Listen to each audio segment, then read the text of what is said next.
வயநாட்டில் 2024 நடந்த அந்த லேண்ட்ஸ்லைடை யாருமே மறந்திருக்க மாட்டோம். முண்டக்கை அப்படிங்கிற அந்த பகுதியில் நடந்த லேண்ட்ஸ்லைடில் 200க்கும் அதிகமான மனிதர்கள் உயிரிழந்து போனார்கள். இல்லைப்பா, இந்த பக்கமாக ஏகப்பட்ட இடம் இதே மாதிரி தான் இருக்குது. அப்படியே ஒரு இடம் அப்படிங்கிறது உருகுலைந்து ஒரு மலைப்பகுதியே காணாமல் போகக்கூடிய அந்த விஷுவல்ஸ் எல்லாம் பார்க்கும்போது அதுக்கு கீழே இருந்த வீடுகளுடைய நிலைமை என்ன அப்படிங்கிறதெல்லாம் நம்ம பயங்கரமான ஒரு ஹாலிவுட் படம் பார்த்த மாதிரி இருக்கும் அப்படிங்கிறது தான் பலருடைய கருத்தாக இருந்துச்சு. ஆனால் இன்றைக்கி நடந்த ஒரு லேண்ட்ஸ்லைட் அது கண்டிப்பாக இயற்கை கிடையாது, அது ஒரு மேன் மேட் டிசாஸ்டர் அப்படின்னு சொல்லி கேரளாவினுடைய அமைச்சர்கள் எல்லாம் சொல்ல ஆரம்பிச்சிருக்காங்க. அது எப்படி ஒரு மேன்மேட் டிசாஸ்டர் இந்த அளவுக்கு ஒரு மலையை அப்படியே கீழே கொண்டு வந்து அவங்க உயிரை காப்பாற்றுறதுக்கு நிறைய பேர் ஓடக்கூடிய விஷுவல்ஸ்லாம் நீங்கள் பார்த்தீங்களான்னு தெரியலை. அந்த விஷுவல்ஸும் சேர்த்து இதில் என்ன நடந்திருக்கு அப்படிங்கிறத பார்க்க போகிறோம். அன்பு தமிழஞ்சங்களுக்கு தமிழ் பொக்கிஷத்தின் வணக்கங்கள்.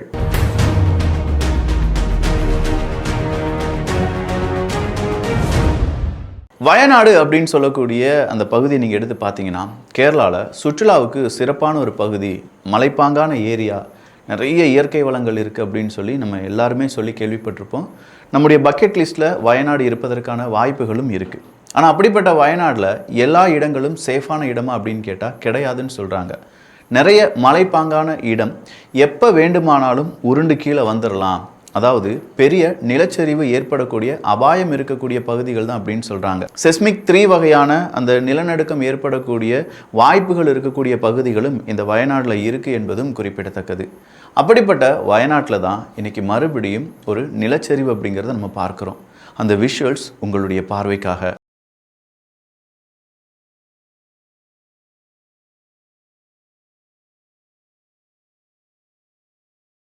கடந்த 24 மணி நேரத்தில் 265 மில்லிமீட்டர் மழை அந்த இடத்துல பதிவு செய்யப்பட்டிருக்கிறது. அப்படி இருக்கும்போது தூரமாக ஒரு சவுண்ட், அந்த சவுண்டை பார்த்துட்டு இருக்கக்கூடிய அந்த மக்கள், அதுக்கு கீழே நிறைய கன்ஸ்ட்ரக்ஷன்ஸ் அப்படிங்கிறது நடந்துட்டு இருக்கு. இந்த கன்ஸ்ட்ரக்ஷன்ஸ் நடந்துட்டு இருக்கக்கூடிய பகுதியிலிருந்து மக்கள் அலறாங்க. அங்கே ஒரு பிரிட்ஜ் இருக்குது, அந்த பிரிட்ஜின் பெயர் மீனாட்சி பிரிட்ஜ் அப்படின்னு சொல்கிறாங்க. அந்த பிரிட்ஜில் ஒரு டேங்கர் லாரி அது அப்படி கடந்து போகிறதுக்காக ட்ரை பண்ணிட்டு இருக்காங்க. பட் தூரமாக அந்த சவுண்டெலாம் கேட்கும்போது அந்த லாரி டிரைவர் என்ன செய்கிறாரு, அப்படியே அதை ரிவர்ஸ் எடுக்க ஆரம்பிக்கிறார்.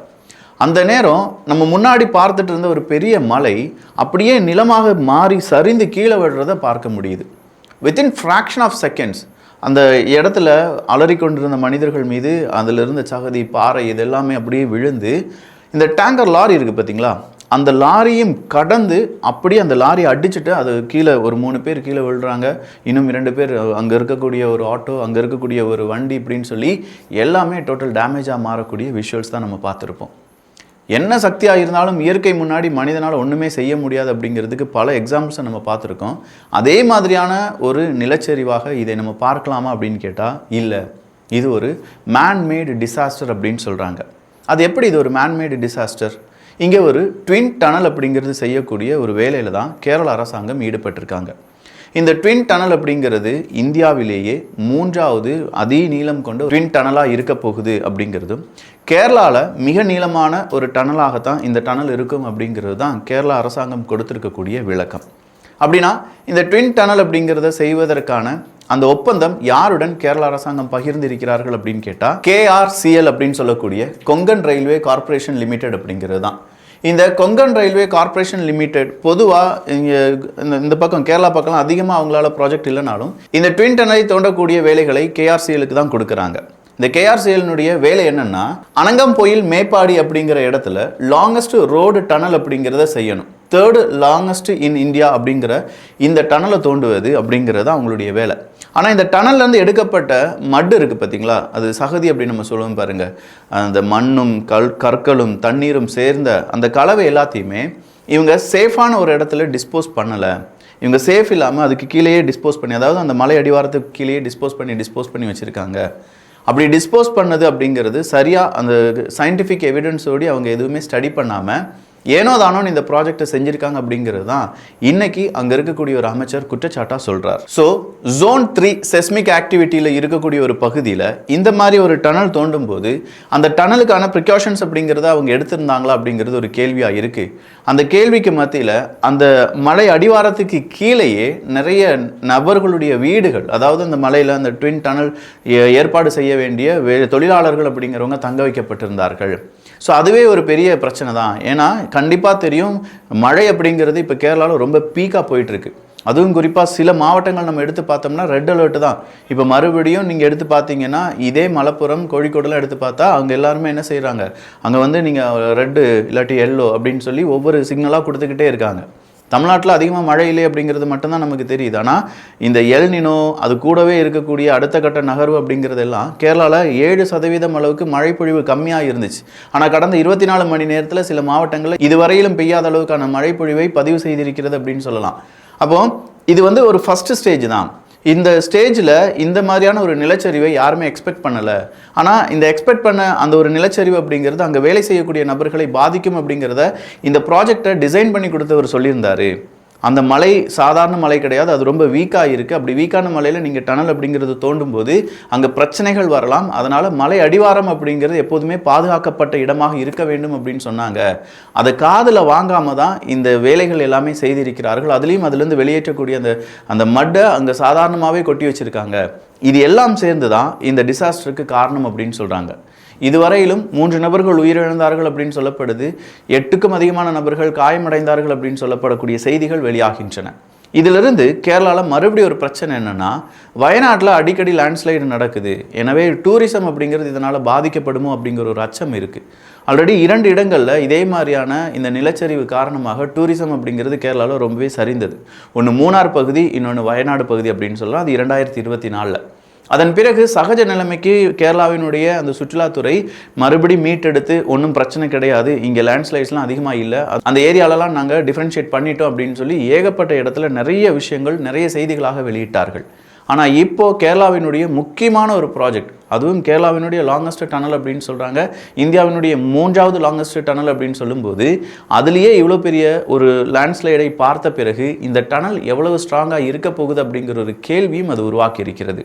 ஸோ இதை பேஸ் பண்ணி, ஏன்னா ஒரு டனல் அப்படிங்கிறது தோன்றினாலே அந்த டனலுக்குள்ளோடி வண்டியை விட்டுட்டு எப்பா பாருங்கள் சூப்பரான டனல் அப்படின்னு சொல்லி அதை ஒரு டூரிசம் செக்மெண்ட்டாக மாற்றக்கூடிய வேலைகளில் நிறைய பேர் ஈடுபடுவாங்க. அந்த எண்ணம் கேரள அரசாங்கத்துக்கும் இருக்குது. அதனால தான் இந்த டனல் அப்படிங்கிறத கொங்கன் ரயில்வேயை வச்சு செய்ய வைக்கிறாங்க. அப்படி ஏன்னா கர்நாடகா அதை சுற்றி இருக்கக்கூடிய பல ப்ராஜெக்ட்ஸ் எடுக்கிறது இந்த KRCL அப்படிங்கிற இந்த அமைப்பு தான். அப்போ அப்படிப்பட்ட ஒரு அமைப்பை இங்கே கொண்டு வந்து ப்ராஜெக்ட்ஸ் எல்லாம் செஞ்சு முடிச்சிட்டோம்னா இன்னும் கொஞ்சம் எக்ஸ்போஷர் கிடைக்கும். அதன் காரணமாக சீக்கிரமாக நிறைய சுற்றுலாவை உள்ள கவர்ந்துடலாம் அப்படின்னு சொல்லி அவங்க நினச்சிருக்கலாம்.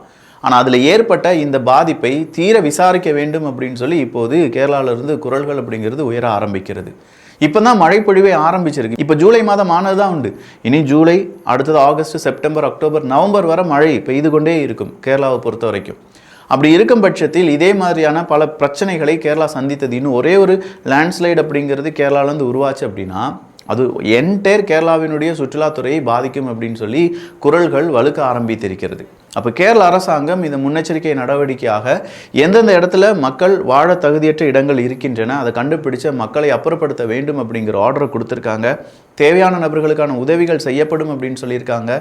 மலை அடிவாரங்கள் இருக்கக்கூடிய மனிதர்கள், குறிப்பாக இதே மாதிரி லேண்ட்ஸ்லைட்ஸ் அதிகமாக இருக்கக்கூடிய உணரக்கூடிய பகுதிகள் எல்லாத்தையுமே கண்டுபிடிக்கப்பட வேண்டும் அப்படிங்கிறதும் இப்போ கேரள அரசாங்கம் கொடுத்துருக்கக்கூடிய ஒரு தகவலாக இருக்குது.